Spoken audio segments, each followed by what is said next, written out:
আসসালামু আলাইকুম। প্রিয় দর্শক, আপনাদের কি মনে আছে কিনা জানি না, আবার মনে করিয়ে দিচ্ছি। কয়েক মাস আগে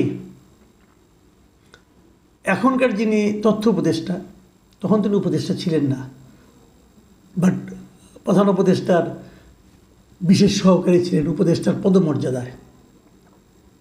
তিনি একটা কথা বলেছিলেন যে এই দেশটাকে তারা যেখানে নিয়ে যেতে চান, তাদের যে লক্ষ্যে নিয়ে যেতে চান, তার জন্য একটা গৃহযুদ্ধ আবশ্যক। এতদিন পরে এসে তার সেই কথার অর্থ যেন আমরা টের পেতে শুরু করেছি। আমার কেন যেন মনে হচ্ছে একটা গৃহযুদ্ধের শুরুর দিকে আমরা আছি, অথবা অন্যভাবে যদি বলি যে কেউ কেউ আমাদের তারা একটা গৃহযুদ্ধের দিকে এই জাতিকে, এই দেশকে ঠেলে দেওয়ার একটা চেষ্টা করছে।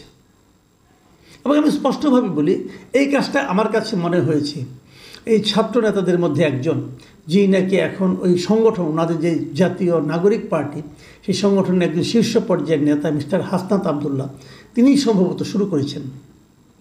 এই নেতাদের মধ্যে যাদের সঙ্গে আমার দেখা হয়েছে, তাদের মধ্যে আমার কাছে, আমার মতভেদ, এখানে আমার পক্ষপাতিত্ব থাকতে পারে, আমার কাছে সবচেয়ে মেধাবী মনে হয়েছিল এই হাসনাত আবদুল্লাহ সাহেবকে।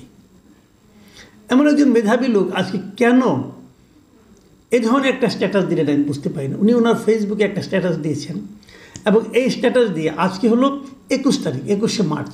উনি আজকে থেকে 10 দিন আগের 11 মার্চের একটা ঘটনা বর্ণনা করেছেন। 11 মার্চ দুপুর 2:30, সেই সময় লিখে উনি পুরো একটা স্ট্যাটাস লিখেছেন। বেশ বড়সড় একটা স্ট্যাটাস, একদম ছোট নয়, এবং প্রায় 500 পৃষ্ঠা, 500 হলে 450 ওয়ার্ডের মতো একটা বড় একটা স্ট্যাটাস।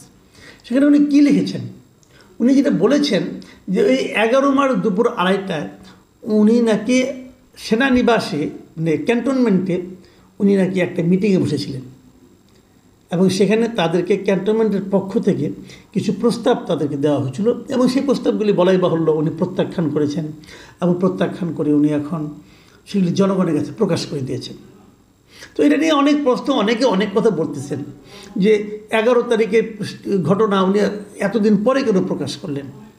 যাই সেটার ব্যাখ্যা ওনার অত ওভাবে নাই, বাট কিছুটা আছে, সেটা আমি বলছি। তার আগে আমি ওনার স্ট্যাটাসের কিছু কথা আপনাদের পড়ে শোনাবো এবং সঙ্গে সঙ্গে মন্তব্য করব। পরে একবারে মন্তব্য করতে গেলে না খেয়ে হারিয়ে ফেলি, কাজে এই সঙ্গে সঙ্গেই মন্তব্য করব। উনি লিখেছেন, আপনার শুনুন, রিফাইন্ড আওয়ামী লীগ নামে নতুন একটি ষড়যন্ত্র নিয়ে আসার পরিকল্পনা চলছে। এই পরিকল্পনা পুরোপুরি ভারতের। সাবির হোসেন চৌধুরী, শিরিন শারমিন, তাপসকে সামনে রেখে এই পরিকল্পনা সাজানো হয়েছে। মানে মূল বক্তব্য হলো রিফাইন্ড আওয়ামী লীগ, মানে যে সমস্ত আওয়ামী লীগের নেতাদের বিরুদ্ধে দুর্নীতি, অপরাধ, অপকর্মের অভিযোগ ছিল, তাদেরকে বাদ দিয়ে একটা নতুন আওয়ামী লীগ করা হবে, রিফাইন্ড। এবং সেখানে শীর্ষস্থানীকে থাকবে সাবির হোসেন চৌধুরী, শিরিন শারমিন এবং তাপস। এই যে তাপসকে আমি আমার মন্তব্যটা করছি, তাপসকে যদি আপনি আনেন আওয়ামী লীগের মাথায়, সে রিফাইন্ড হলো কী করে? একই জিনিস হলো। আওয়ামী লীগের মানে সবচেয়ে দুর্নীতির অভিযোগ যে সমস্ত আওয়ামী লীগের লিডারদের মধ্যে ছিল, তার মধ্যে তাপস হলো শীর্ষস্থানীয় একজন।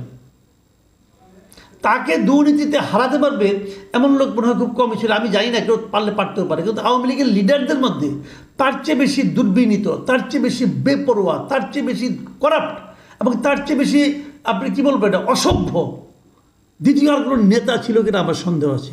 সেটা মানুষই মনে করতো না। এই লোক বলেছিল, একজন সেই চিফ জাস্টিসকে নাকি নামিয়ে দিয়েছিল, এই লোক বলেছিল। আর তাকে মাথায় আনলে রিফাইন্ড আওয়ামী লীগ হয় কীভাবে ভাই? ঠিক আছে, আরও কি লিখেছেন? উনি লিখেছেন, আমি সহ আরও 2 জনের কাছে ক্যান্টনমেন্ট থেকে এই পরিকল্পনা উপস্থাপন করা হয় 11 মার্চ দুপুর 2:30টায়। এই 2 জনকে আমি জানার খুব আগ্রহ ছিল। আমি পুরো জিনিসটাই পড়লাম, আমি ওই 2 জন সম্পর্কে জানতে পারলাম না। আপনি যদি আপনার নাম প্রকাশ করতে পারলেন, তো ওই 2 জনের নাম প্রকাশ করলেন না কেন? এটা কিন্তু আমার একটা প্রশ্ন, আশা করি উনি জবাব দেবেন। উনি আরেক জায়গায় লিখেছেন, ইতিমধ্যে একাধিক রাজনৈতিক দলকেও এই প্রস্তাব দেওয়া হয়েছে, তারা শর্ত সাপেক্ষে আওয়ামী লীগ পুনর্বাসনে রাজি হয়েছে। তারপরে এটা প্রমাণ দিতে যে বলছেন, আপনি দেখবেন গত 2 দিন মিডিয়াতে আওয়ামী লীগের পক্ষে একাধিক রাজনীতিবিদ বয়ান দেওয়া শুরু করেছেন। আচ্ছা, তাহলে কোন কোন দল রাজি হয়েছে নামটা বলুন। তারা কি করেছে, কি বয়ান দিয়েছে? আমার তো এরকম কোনো বয়ান দেখছি না। হ্যাঁ, আমি দেখছি যে বিএনপি শুরু থেকেই বলছে, এটা দু একদিন হয় না, অনেক আগে থেকে তারা বলছে তারা আওয়ামী লীগকে নিষিদ্ধ চায় না। কেন চায় না? এটা তাদের রাজনীতি, এবং বিএনপির রাজনীতিটা আমার কাছে একদম স্পষ্ট। আমার ধারণা বিএনপি না চাওয়ার কী কারণে চায় না এটা সবাই বুঝবেন। বিএনপি চায় না এই কারণে যে বিএনপি মনে করে যে আওয়ামী লীগ যদি ইলেকশনে আসে তারপরেও তাদের কোনো সমস্যা নাই। আওয়ামী লীগ তো জনগণ দ্বারা প্রত্যাখ্যাত একটা দল, জনগণ এই দলকে ভোট দেবে না, মাঝখান থেকে তাদের লাভ হবে, তারা ইলেক্টেড হবে এবং তারা বলতে পারবে যে আওয়ামী লীগকে নিয়ে ইলেকশন করেছি, আমরা জিতেছি। এই হলো বিএনপির হিসাবটা, স্পষ্ট হিসাব। আর যদি আওয়ামী লীগকে বাদ দিয়ে ইলেকশন হয় তাহলে সারা দুনিয়া বলবে যে আওয়ামী লীগবিহীন নির্বাচনে আপনি জিতছেন, তাহলে এটা অত ইনক্লুসিভ হয় না বলবে। কিন্তু এই কথাটা তো কয়েকদিন আগে জাতিসংঘের যে অনুসন্ধানী দল এসেছিল তারাও তো বলে গেছে, তারাও তো আওয়ামী লীগকে নিষিদ্ধ চায় না। এটাই নিয়ম। কাজে বিএনপি না চাওয়ার খুব স্বাভাবিক। চায় কারা? চায় এই ছাত্ররা। কেন চায়? চায় এই কারণে আওয়ামী লীগ থাকলে তাদের অবস্থাতে আরও খারাপ হবে, এটা তাদের মাথায় ঘুরাই দিচ্ছে। মূল ঘটনা এখানেই। যাও, আমি এরপরে আসি। আরেক জায়গায় উনি লিখেছেন রিফাইন্ড আওয়ামী লীগ যাদের দিয়ে করা হবে, মানে তাদেরকে বলা হয়েছে, আমাদেরকে আরও বলা হয়, কি বলা হয়? রিফাইন্ড আওয়ামী লীগ যাদেরকে দিয়ে করা হবে তারা এপ্রিল মে থেকে শেখ পরিবারের অপরাধ স্বীকার করবে, হাসিনাকে অস্বীকার করবে এবং বঙ্গবন্ধুর আওয়ামী লীগ করবে এমন প্রতিশ্রুতি নিয়ে জনগণের সামনে হাজির হবে। এটা নাকি তাদেরকে আর্মির পক্ষ থেকে বলা হয়েছে। আচ্ছা, যদি এরকম বলা হয়ে থাকে অসুবিধাটা কি? তাহলে অসুবিধাটা কি? তাহলে তো আমার পক্ষে মনে হয় যাতে খারাপ কি? কারণ আওয়ামী লীগ পুরো দলটাই খারাপ। তাহলে কি হয়? তাহলে আওয়ামী লীগের যারা সমর্থক, যারা আওয়ামী লীগকে ভোট দেয় তারাও খারাপ। তো এই লোকগুলিকে আপনি কী করবেন? দেশ থেকে বের করে দেবেন? সবাইকে জেলে পড়বেন? পারবেন? ওই ক্ষমতা আপনার আছে? আওয়ামী লীগ খারাপ হয়নি। আওয়ামী লীগের গঠনতন্ত্র চেঞ্জ হয়েছে। আওয়ামী লীগের গঠনতন্ত্র দেখে বলেন তো এই গঠনতন্ত্রের কোন ধারায় আনা হয় খারাপ? বলতে পারবেন না। আওয়ামী লীগ একটা বড় দল, অনেক সমর্থক। এই দল যারা পরিচালনার দায়িত্বে ছিল গত কয়েক বছর তারা খারাপ করেছে। তারা এই দলের নাম নিয়ে তারা অপরাধ করেছে। আপনি দেখবেন কিছু কিছু লোক নামাজ রোজা সব পরে, জব্বা আছে, মাথা মধ্যে নামাজ পড়তে পড়তে কালো দাগ হয়ে গেছে, টুপি আছে, দাড়ি আছে, সব আছে, কিন্তু ঘুষ খায়। দেখেন না এরকম? বহু দেখছেন। এখন সে যে ঘুষ খায় এটা কি তার এই লেবাসের দোষ? সে যে ইসলামের কথা মুখে বলে এটা কি ইসলামের দোষ? নাকি ইসলামের নামে ওই লোকটা এই কাজটা করেছে? এটা ওই লোকটার ব্যক্তির দোষ। এর জন্য তার শাস্তি ইহকালেও আছে, পরকালেও আছে। তো যদি আওয়ামী লীগের নামে কেউ অপকর্ম করে থাকে তার জন্য ওই লোকটা দায়ী, আপনি আওয়ামী লীগকে দায়ী করতে পারেন না। এই জায়গাটাতে কিন্তু এই যে সূক্ষ্ম এটা পার্থক্যটা, এটা অনেকে বুঝতে চায় না। ভাই, আওয়ামী লীগের যত লোক করাপশন ছিল, আপনি হয়তো বলবেন যে এভাবে দেখলে তো আওয়ামী লীগের সমস্ত নেতাই চলে আসে। আসুক, সমস্ত নেতারই বিচার করেন। সেন্ট্রাল লিডার, জেলা পর্যায়ে লিডার, উপজেলা পর্যায়ে লিডার, এমপি যত ছিল সবার বিচার করেন, আমার কোনো আপত্তি নাই, ধরে ধরে বিচার করেন। কিন্তু যারা এই পদগুলিতে ছিল না, যারা আওয়ামী লীগকে ভোট দেয়, আওয়ামী লীগকে ভালোবাসে, তাদেরকে আপনি নিষিদ্ধ করবেন কোন বিবেচনায়, কোন দায়িত্বে, কোন হিসাবে, কোন যোগ্যতায়? পারেন না রে ভাই। আচ্ছা ঠিক আছে, আমরা আসেন আরেকটু পড়ি। তাদেরকে নাকি ওই আরবিদের পক্ষ থেকে বলা হয়েছে যে Awami League must come back. তো Awami League must come back সত্য কথা তো, এটা মিথ্যা বলে নেই তো। Awami League must come back. পৃথিবীর সব দলই একসময় ফিরে ফিরে আসবে না কেন? ওটা তার আদর্শের কথা। আদর্শ তো আমাদের কোনো খারাপ দেখি না। আলোচনার এক পর্যায়ে, এখন এই আলোচনা শুনুন আপনারা, আলোচনার এক পর্যায়ে বলি, মানে কে বলে? হাসনাত আব্দুল্লাহ, যে যেই দল এখনও ক্ষমা চায় নাই, অপরাধ স্বীকার করে নাই, সেই দলকে আপনারা কিভাবে ক্ষমা করে দিবেন?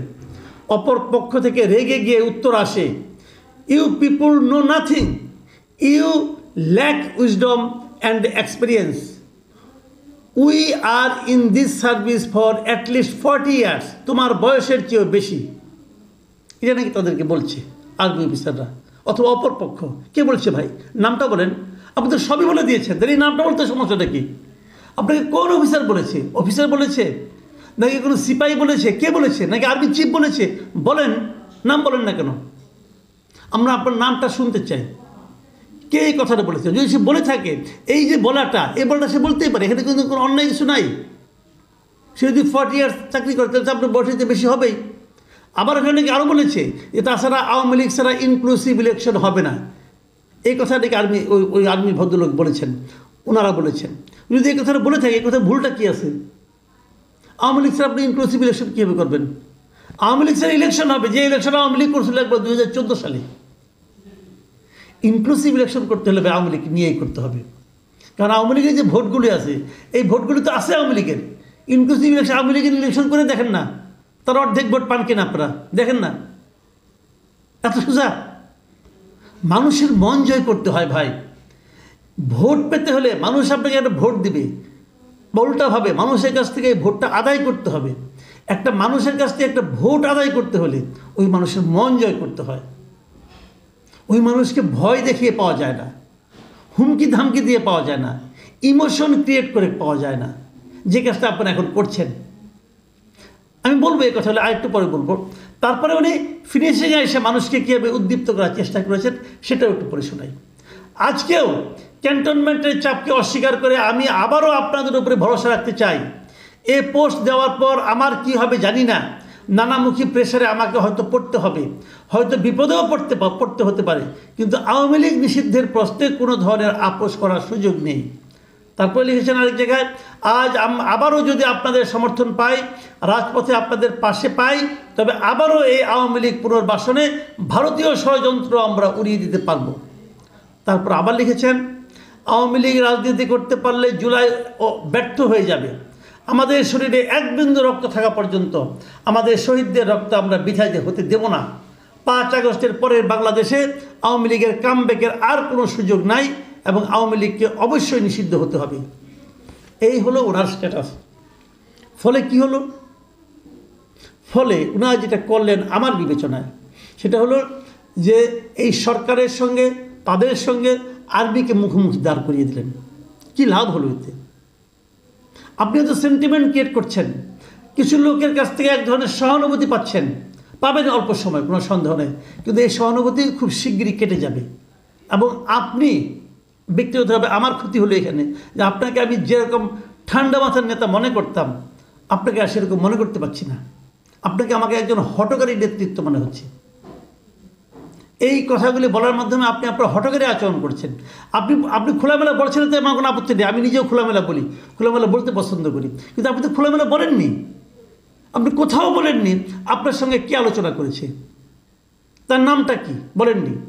আপনি আর্মিদেরকে খেপিয়ে দিয়েছেন, কিন্তু তার নামটা বলেননি। কেন বলেননি? তাহলে কি কোনো নাম নাই নাকি আপনার সঙ্গে সময় তালা ভয়ই নাই? আমার তো সমূহ সম্ভাবনা আপনি ওখানে গিয়েছিলেন অন্য কোনো কাজে, হয়তো বেরিয়ে এসে আপনি এগুলি বানিয়ে বানিয়ে বলছেন। যদি এমন হয়, হতেই পারে, বুঝতে হবে। 11 তারিখে ঘটনা, গল্প বানাতে 10 দিন লাগলো কেন? তখন বললেন না কেন? দিন তো 10 দিন চলে গেছে। নাকি কারোর সঙ্গে আলাপ করেছেন, নাকি কেউ আপনাকে পরামর্শ দিয়েছে? আমরা কিছু নাম শুনি, যা নাকি আপনাদেরকে চালায়, যা নাকি দেশটাকে চালানোর কথা চিন্তা করে। ফরহাদ মাঝহার, ছোটন সাহেব, শুনি নামগুলো, খলিল সাহেব, নামগুলি শুনি। আর আরেকজন তো আছে আপনাদের ব্রাহ্মণ পীর, তাদের নাম শুনি। তাদের দ্বারা পরিচিত হয়ে করছেন। তাদের প্রত্যেকেরই স্বভাব আছে মানুষকে উত্তেজিত করা।